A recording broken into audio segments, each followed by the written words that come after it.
마태복음 9장 마태복음 9장 27절에서 31절입니다. 마태복음 9장 27절에서 31절. 제 성경이 신약성경 14쪽입니다. 마태복음 9장 27절에서 31절. 다 찾으셨죠? 우리 함께 읽겠습니다. 예수께서 거기에서 떠나가실새 두 맹인이 따라오며 소리질러 이르되 다윗의 자손이여 우리를 불쌍히 여기소서 하더니 예수께서 집에 들어가시매 맹인들이 그에게 나아오거늘 예수께서 이르시되 내가 등이 이 일할 줄을 믿느냐 대답하되 주여 그러하오이다 하니 이에 예수께서 그들의 눈을 만지시며 이르시되 너희 믿음대로 되라 하시니 그 눈들이 밝아진지라. 예수께서 엄히 경고하시되 삼가 아무에게도 알리지 말라 하셨으나 그들이 나가서 예수의 소문을 그 온 땅에 퍼뜨리니라. 아멘. 하나님의 말씀입니다.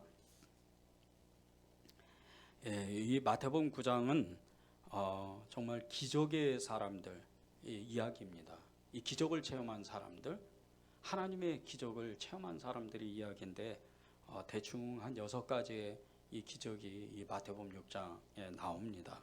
첫 번째가 중풍병자가 그 친구들, 4명의 친구들에 의해서 고침을 받고 그 고침을 받을 정도가 아니고 그 영혼이 구원을 받았습니다. 그리고 자신이 정말 이렇게 친구들 4명에 의지해서 예수님 앞에 나왔지만 갈 때는 자기가 이렇게 정말 그 침낭에 들쳐 이렇게 왔는데 그것을 들고 걸어서 자기 발로 걸어서 가는 그런 기적을 체험하고 그것도 모자라서 영혼이 구원되고 영원한 천국으로 들어가는 그런 큰 기적 중의 기적을 체험했죠.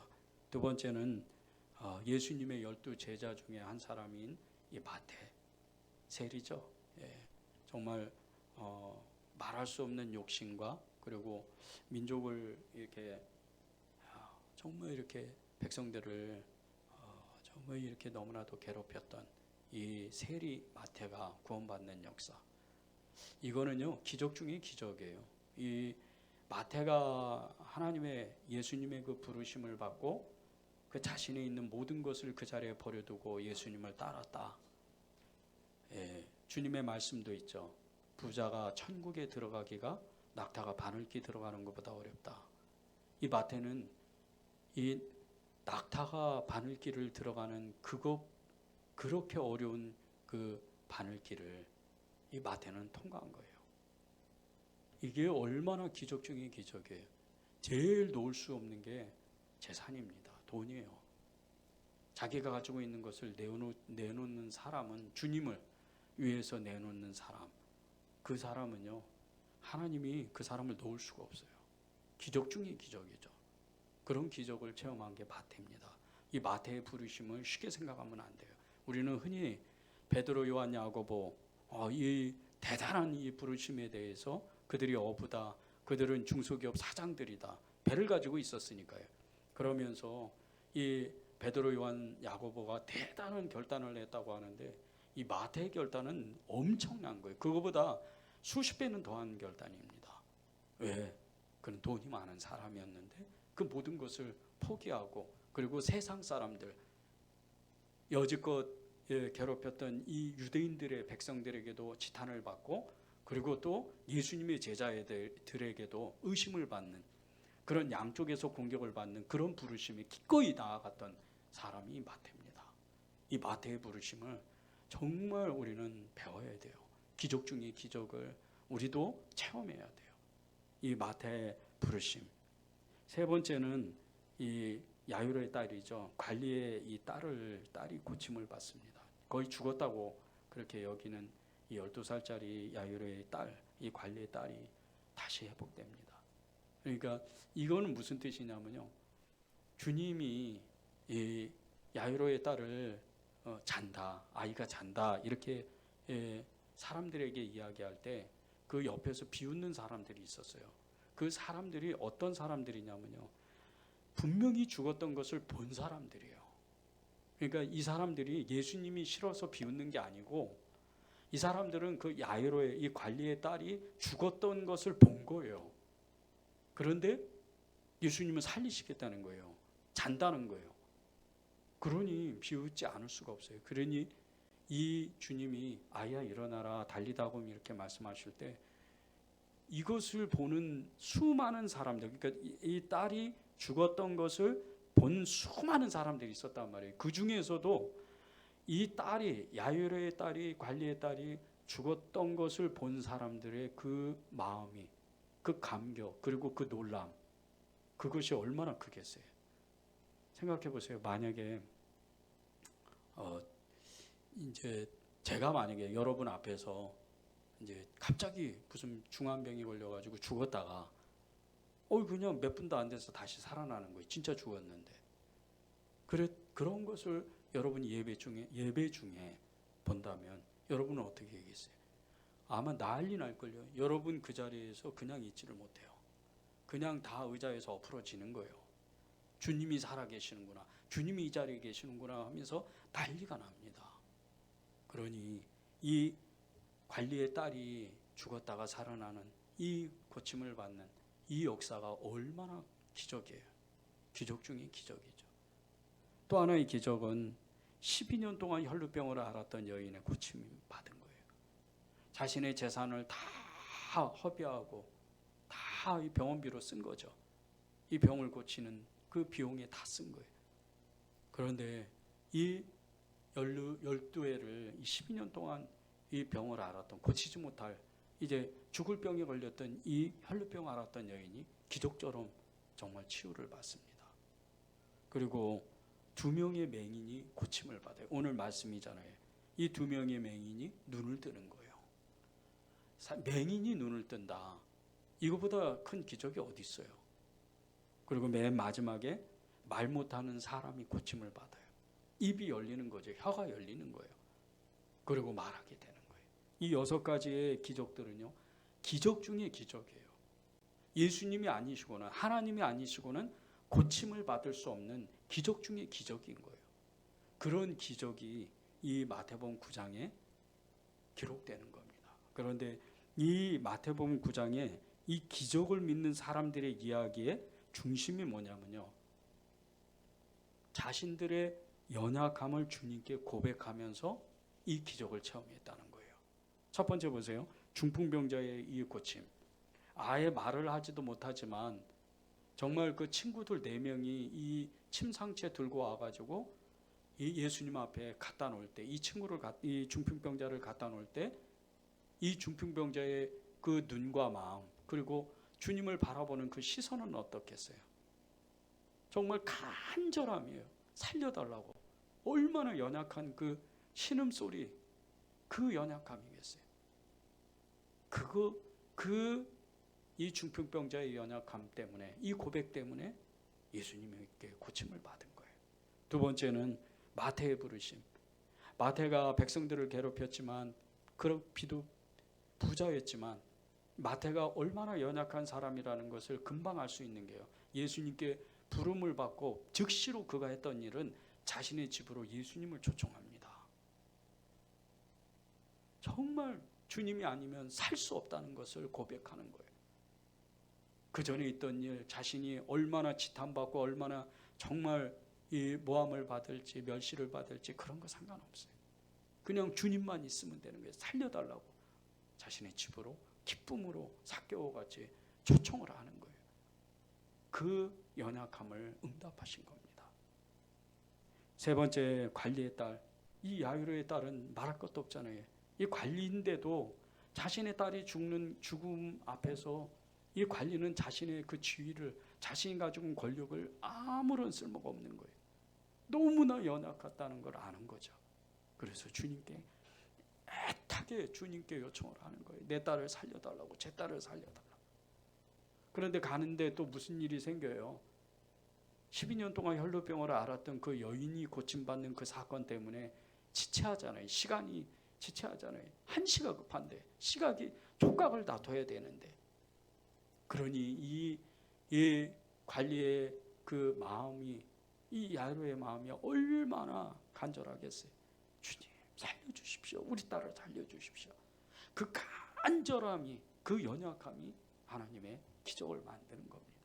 혈루병을 앓았던 이 여인의 이 연약함은 말할 것도 없잖아요. 이제 아무것도 없어요. 돈도 없고 사람들한테는 멸시와 천대를 받고 돌에 맞아 죽어야 돼요. 왜? 그는 저주받은 병이기 때문에. 그녀가 병을 앓고 있는 그 병은 주님밖에 없는 거예요. 그래서 주님의 뒤에 가서 그 옷자락이라도 만지면 나는 병을 고침받는다. 그리고 그냥 죽기 살기로 예수님의 그 다리도 아니고 팔도 아니고 옷자락을 만지는 거예요. 거기에 기적이 일어나요. 그녀의 연약함 가운데. 그리고 그 두 맹인 보세요. 말 못하는 사람. 이 두 맹인은 말할 것도 없잖아요. 예수님이 오른쪽에 계시는지 왼쪽에 계시는지 알 수도 없어요. 그냥 무조건 부르는 거예요. 다윗의 자손 예수요, 주님 저희를 살려주십시오. 저희를 불쌍히 여겨주십시오. 이 목소리가 얼마나 애타겠어요. 너무 간절한 거예요. 그 자신들의 그 연약함을 있는 그대로 주님을 부르는 거예요. 그런데 그 외쳐 부르는 두 맹인의 그 외침이 예수님이 이쪽 오른쪽에 계시는데도 왼쪽에 대고 말할 수도 있다는 거예요. 눈이 안 보이니까. 그런데 주님이 제자들에게 집에 들어가셔서 그들을 데리고 와라. 그리고 고쳐주시잖아요. 여러분의 그 신앙의 연약함, 신앙생활하다가 믿음의 그 연약함, 그 문제점을 알고 나면 그 문제점을 하나님 앞에, 여기 여러분의 그 연약함을, 그 신앙의 믿음의 연약함을 하나님 앞에 가지고 나오면요, 여러분의 그 신앙이 그 이전보다 완전히 달라지는 믿음의 역사가 일어납니다. 기적을 체험하는 거예요. 여러분이 있는 그대로 나의 연약함을 하나님 앞에 가지고 나오기만 하면 하나님을 만나는 거예요. 하나님의 기적을 체험하는 거예요. 특별히 우리 안에 있는 그 정말 자각하지 못하는 이 죄까지, 우리가 가지고 있는 이 습관적인 죄까지 하나님 앞에 그대로 고백하며, 하나님 저는 이 죄를 제가 어찌할 바를 알지 못합니다. 이 죄를 이길 수가 없습니다. 그리고 하나님 앞에 가지고만 나오면, 여러분의 그 연약함을 고백하기만 하면 하나님이 그 죄도 완전히 청산해 주시는 거예요. 엄청난 무게로 짓누르는 우리의 이 죄의 문제의 연약함, 이것을 하나님 앞에 고백하기만 하면 돼요. 하나님 앞에 그대로 내어드리기만 하면 돼요. 이 연약함 때문에 우리 안에 심령 가운데 부흥이 일어나요. 교회도요, 작은 교회들이 부흥하는 경우, 이 작은 교회들이 부흥하는 경우는요, 대부분 간절한 기도가 있어요. 그 기도가 하나, 둘 쌓이고 해서 연합하다 보니까 엄청난 불이 임하는 거예요. 그 연약한 기도들이 모이고, 그 연약한 마음들이 모이고, 그 연약한 예배들이 모이게 될 때 하나님의 엄청난 역사를 만드는 거예요. 우리의 연약함이요, 이 연약함을 고백해야 돼요. 하나님, 우리는 연약합니다.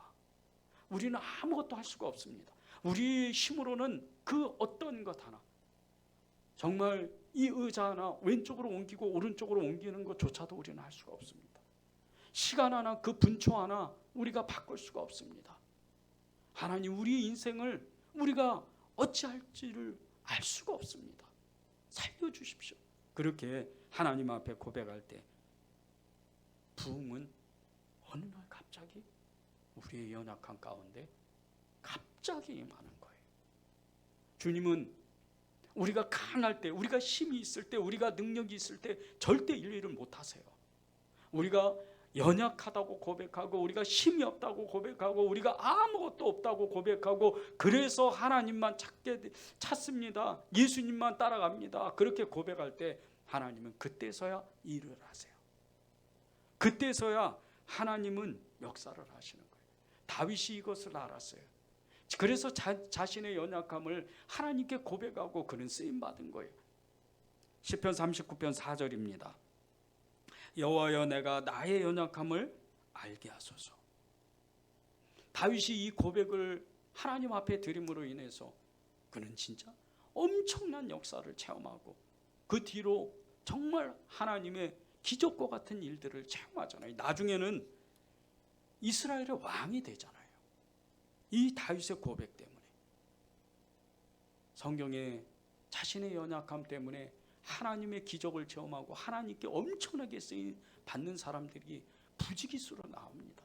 그 중에 베드로 이 한 사람만 놓고 보더라도요, 베드로는 정말 연약한 사람이었어요.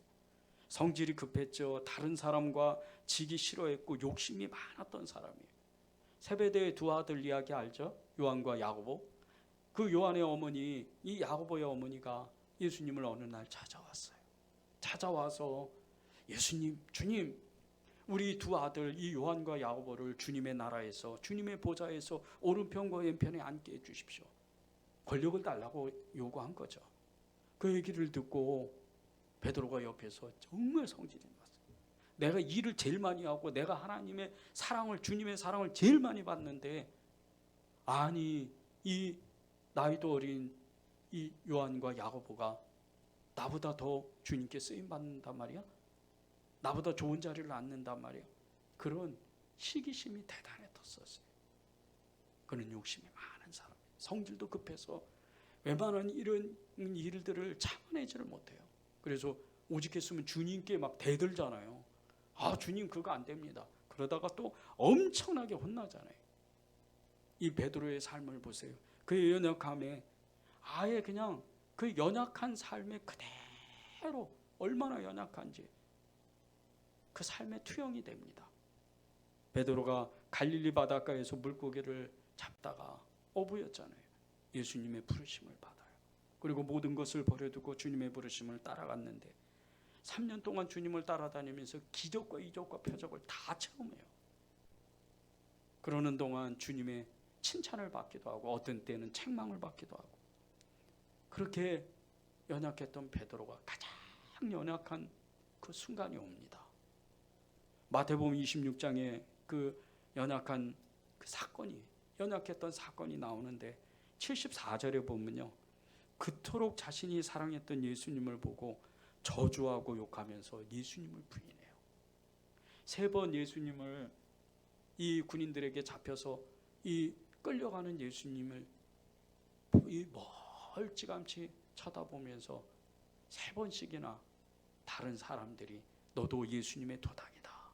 그 군중들이 그 무서운 눈초리에 자기도 모르게 3번 부인하는데, 마지막 그 부인할 때 74절에 너무나 정말 예수님을 욕하고 저주하면서 나는 예수님을 모른다.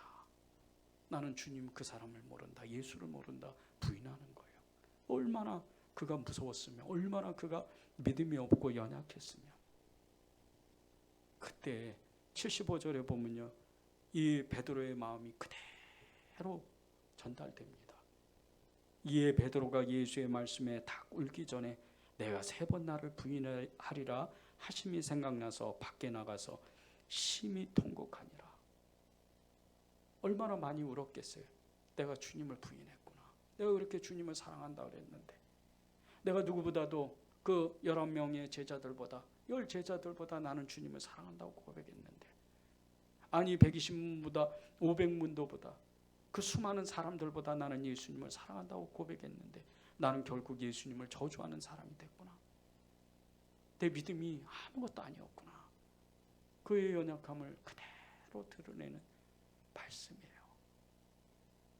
그러던 그가 정말 그렇게 연약했던 이 베드로를 주님은 잊지 않고 찾아오셔서 그의 믿음, 그의 연약함을 다시 강한 믿음으로, 정말 사도 중에 사도로 만듭니다.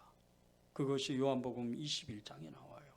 특별히 15절 17절에 보면 이 주님을 저주하고 부인했던 베드로, 그 베드로가 잃어버렸던 모든 예수님에 대한 믿음을 그날 회복하는 거예요. 그것도 갈릴리 바닷가에서 처음 예수님을 만났던 그 장소에서 말이에요. 주님이 이렇게 물어보셔요. 요한의 아들 시몬아, 내가 나를 사랑하느냐? 3번씩이나 물어보세요. 이 3번씩이나 물어보는 주님의 그 너무나 그 사랑스러운 그 음성, 그 요한의 아들 시몬아, 내가 나를 사랑하느냐? 이 말씀 가운데는 이미 베드로를 다 용서하셨다는 하셨다는 그 뜻이 다 담겨 있는 거예요. 주님의 그 말씀을 듣고 베드로가 어떤 마음이었겠어요? 아, 주님이 나를 용서 안 하셨구나, 이렇게 생각 안 합니다. 감격하잖아요. 계속 울잖아요. 물어보실 때마다 울잖아요. 베드로가 어찌할 바를 알지 못해요. 주님은 나를 사랑하시는구나. 당신을 저주했는데도 나를 사랑하시는구나. 나의 연약함을 그대로 받으셨구나. 그렇게 베드로는 회복하는 거예요. 요한복음 21장 17절을 보세요. 세 번째 이르시되 요한의 아들 시몬아, 내가 나를 사랑하느냐 하시니, 주께서 세 번째 내가 나를 사랑하느냐 하심으로 베드로가 근심하여 이르되, 주님, 모든 것을 아시오매 내가 주님을 사랑하는 줄을 주님께서 아시나이다. 자신의 그 연약한 마음을 꺼내 보일 수도 없고, 그렇게 믿음 없는 거, 믿음을 잃어버렸지만 주님을 향한 사랑은 잊어버리지 않았는데, 주님을 향한 믿음은 잃어버리지 않았는데, 이것을 꺼낼 수 있는 방법이 없는 거예요. 너무 연약하니까. 주님은 그것을 보신 거예요.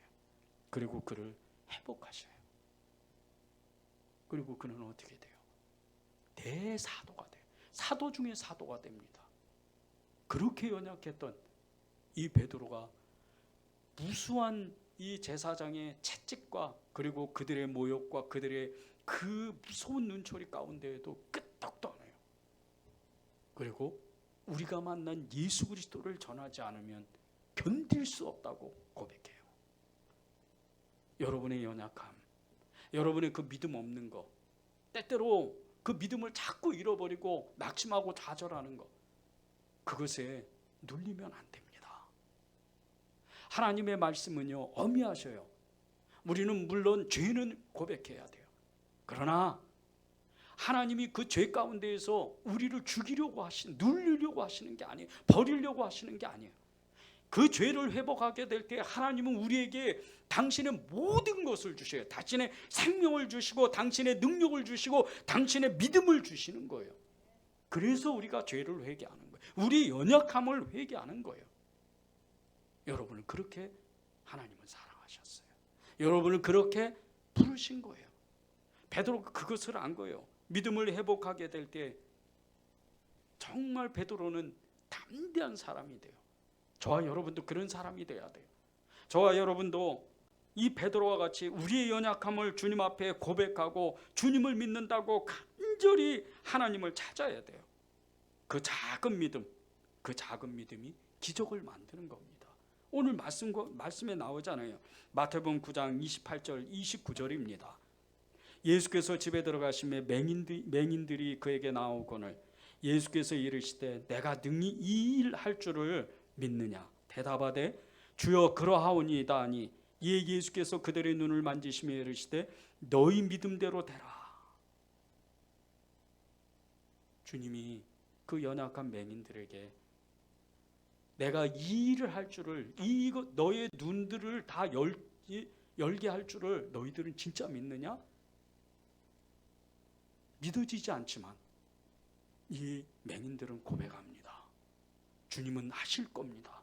주님은 하나님이시기 때문에, 주님은 주님이시기 때문에, 생명의 주관자이시고 세상의 심판자이시고 역사의 주관자이시기 때문에 주님은 하실 겁니다. 저는 연약합니다. 저는 믿음이 없습니다. 그러나 주님은 하십니다. 그 믿음 때문에 주님이 일하신 거예요. 이 두 사람의 맹인의 눈이 열려진 겁니다. 이 맹인들이 정말 연약한 사람들이었잖아요. 그들은 자신들의 믿음이 연약했지만, 너무나도 적었지만, 작은 믿음이었지만 그들의 마음속에는 주님이 고쳐주시고 주님이 강하신 그 역사가 일어날 것을, 위대하신 역사가 일어날 것을 믿었던 거예요. 자신들은 아무것도 할 수 없지만 주님은 하실 수 있다. 드와이트 무디, 가장 연약했던 사람이에요. 초등학교도 졸업하지 못하고 글도 알지 못했던 이 드와이트 무디, 전도자 중에 전도자예요.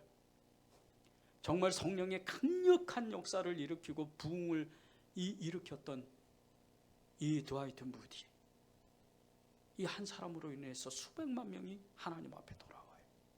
그런데 하나님은요, 이 드와이트 무디를 사용하실 때 그의 가장 연약한 것을 사용하셨어요. 가장 작은 믿음, 가장 연약한 모습들을 그대로 사용하셨어요. 이 무디가 1837년 미국의 매사추세츠 노스필드에서 태어납니다. 4살 때 아버지가 수많은 엄청난 빚을 지고 하나님 앞에 가요. 그리고 얼마 안 있다가 엄마가 쌍둥이 이 무디의 동생들을 낳습니다. 그리고 이 무디의 이 7남매가 정말 어렵게 가난하게 살아요. 평생토록 어떻게 보면 가난하게 살아요. 그렇게 가난한 가정에서 정규 과정에 학교 생활을 하지 못하고 글을 배우지 못해서 쩔쩔매다가 17살 때 매사추세츠 크린턴이라는 곳에 가서 신문 배달을 해요. 그리고 또 보스턴에 가서 그 삼촌이 운영하는 구두가게에서 일하게 됩니다. 그런데 이 무디의 꿈은 다른 게 아니었어요. 예수님을 잘 믿고 뭐 하나님을 잘 믿고 이게 아니었어요. 너무 가난하게 살았기 때문에 그는 평생토록 10만 달러의 돈을 벌어서, 돈을 많이 벌어서 성공하는 게 꿈이었어요. 그래서 이 구두가게, 삼촌의 구두가게에서 열심히 일합니다. 1년 정도 일을 하게 됐는데 그 1년 일하게 되면서 삼촌이 4가지의 조건을 달아요. 이 구두가게에서 일할 수 있는 조건을 답니다. 근데 맨 마지막 조건이 뭔지 아세요? 교회를 다니는 거예요. 돈을 벌려고 이 무디가 형식적으로 교회를 그냥 다니는 거예요. 그것을 열심히 1년 동안 보았던 한 사람이 있었어요. 에드워드 캠벨이라는 이 교회학교 교사였어요. 이 캠벨이 이 무디를 유심히 봤다가 캠벨에게 어느 날 갑자기 이 구두방으로 찾아옵니다. 그리고 그에게 복음을 전해요. 그리고 무디는 그날 회심합니다. 18살 때 일이에요. 이 훗날에 무디가 18살 때 회심했던 이야기를 해요. 이렇게 얘기를 해요. 그리스도의 은혜로 죄사함을 받은 날 아침 밖으로 나가 만물을 보았습니다. 태양이 그토록 사랑스럽게 보인 적이 없었습니다. 지저귀는 새소리들도 내 마음을 감동시켰습니다. 모든 것이 달라진 것입니다. 이렇게 무디는 회심하고 나서 그가 제일 먼저 하는 일이요, 정말 가난하고 어렵게 살았던 이 교회학교 아이들, 이 아이들을 가르치기 시작을 했어요. 처음에 6명으로 시작했는데 불과 2년 만에 1000명의 아이들을 가르치게 됐어요. 얼마나 그가 정말 하나님의 역사를 엄청나게 체험했는지. 그런데 이 계기가 있어요. 교회학교 교사로 헌신하는데 그 교회학교 안에 또 다른 교사가 있었어요. 그런데 이 교사가 너무나 헌신적으로 아이들을 섬기는 거예요. 아이들을 진짜 사랑하는 거예요. 그런데 이 교사는 고치지 못할 중병에 걸린 사람이었어요. 그런데 그런 중한 병에도 그 병과의 싸움 중에도 아이들을 너무나도 사랑하고 그렇게 아이들을 헌신적으로 주님께 인도했어요. 주님을 가르쳤어요. 그래서 아이들이 그 교사의 헌신과 희생 때문에 정말 수많은 아이들이 울면서 예수님을 영접하고 그리고 자신의 죄를 고백하고 주님 앞에 정말 믿음의 아이들로 자라나게 된 겁니다. 이것을 본 이 무디가 자신의 평생에 그 고백을 해요. 영원 사랑과 전도자의 삶을 결단합니다. 그리고 나서 우리가 다 아는 것처럼 정말 무디는 하나님께 일평생도록 엄청나게 쓰임받아요. 무디는 글도 모르죠. 그런데 성경을 엄청나게 많이 본 사람이에요. 어렵게 글을 깨우치고 그리고 그는 성경대로 살았어요. 그리고 그는 글자가 틀리고 철자가 틀렸다 하더라도 설교하다가 많은 사람들이 그 무디의 이 어법을 지적하고 그들이 이 말투를 지적하게 될 때 다 그것을 인정하면서 하나님의 일을 했어요. 그런데 이 무디를 통해서 그 어느 신학자보다, 그 어느 정말 성경학자보다 훨씬 더 큰 일을 하나님이 만드셨어요. 수많은 일들을 만든 거죠. 찬송가 214장 나 주의 도움 받고자, 이 찬송이 쓰여진 계기가 있습니다. 무디가 어느 날 스코틀랜드 이 집회에서 복음을 전할 때 있었던 일이에요. 복음을 전하는 이 무디에게 한 소녀가 정말 급하게 달려왔어요. 목사님, 하나님께서 구원해 주셨다는 사실을 깨닫고 싶습니다. 하나님 앞에 저 자신을 마음껏 드리며 살고 싶어요. 이 고백에 무디가 이렇게 대답을 합니다. 그렇다면 내가 가지고 있는 것을 주님께 드리려무나. 소녀는 눈물을 흘리면서 무디에게 이렇게 말했습니다. 저는 글을 배우지 못해 성경을 읽을 수가 없어요. 몸이 약해요. 이런 몸도 주님께서 받아주실까요? 가난해서 가진 것도 아무것도 없습니다. 그런데 주님은 저를 받아주실까요? 이 이야기를 듣고 무디는 그 소년의 손을 붙잡고 함께 기도했어요. 기도하는데 이 무디의 손을 잡고 함께 기도하던 이 소녀가 자기도 모르게 이렇게 고백하는 거예요. 주님, 제 모습 이대로 받아주십시오. 제 모습 이대로 받아주세요. 이것을 지켜보던 무디의 동역자 엘리자 해밀턴 여사가 가사를 쓰고 찬양 가수 생키가 피아노를 두드리면서 곡을 만든 곳이 이 찬송가 214장입니다. 이 가사를 1절만 제가 읽겠습니다. 나 주의 도움 받고자 주 예수님께 빕니다. 그 구원 허락하시사 날 받으옵소서. 내 모습 이대로 주 받아주소서.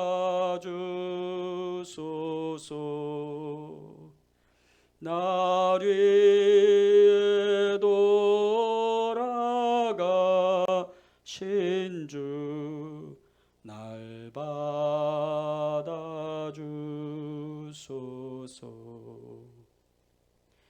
이 당시에 이 찬송이 불려지는 곳마다 정말 연약했던, 너무나도 연약했던 사람들이요, 엄청난 새 힘을 받습니다. 그리고 이 찬양이 불려지는 곳마다 이 생키, 이 찬양 가수가 이 찬양을 부를 때마다 정말 엄청나게 많은 사람이 하나님 앞에 돌아와요. 자신의 연약함들을 고백하면서, 자신들의 그 연약함을 하나님 앞에 고백하면서 울며 통곡하며 하나님 앞에 나와요. 위대한 부, 여러분의 심령 가운데 주님을 뜨겁게 정말 만나고 싶다면 여러분의 그 연약함을 하나님 앞에 그대로 내어드리세요. 그것을 고백하세요. 그러면 하나님은 여러분을 찾아와 주시고 여러분의 심령 가운데 반드시 일하게 돼 있어요. 시편 39편 4절을 읽고 우리 함께 기도하면 좋겠습니다. 여호와여, 나의 종말과 연한이 언제까지인지 알게 하사 내가 나의 연약함을 알게 하소서. 때와 시한은 하나님께 있습니다. 우리의 죽음도 우리의 삶도 다 하나님께 있는 거예요. 우리의 종말, 우리의 연수도 다 하나님께 있어요. 우리가 고백할 것은 그저 주님, 저는 너무나도 연약합니다. 저는 믿음이 없습니다. 그래서 주님이 필요합니다. 그것을 고백하는 거예요. 여러분이 주님을 그렇게 고백하고 여러분의 연약함을 고백할 때 하나님의 부흥이 여러분의 심령 가운데, 여러분의 삶 가운데 정말 폭발적으로 일어나기를 정말 간절히 정말 바랍니다. 우리 전심으로 말씀 붙잡고 하나님 앞에 전심으로 기도하고 각자 집으로 돌아가겠습니다.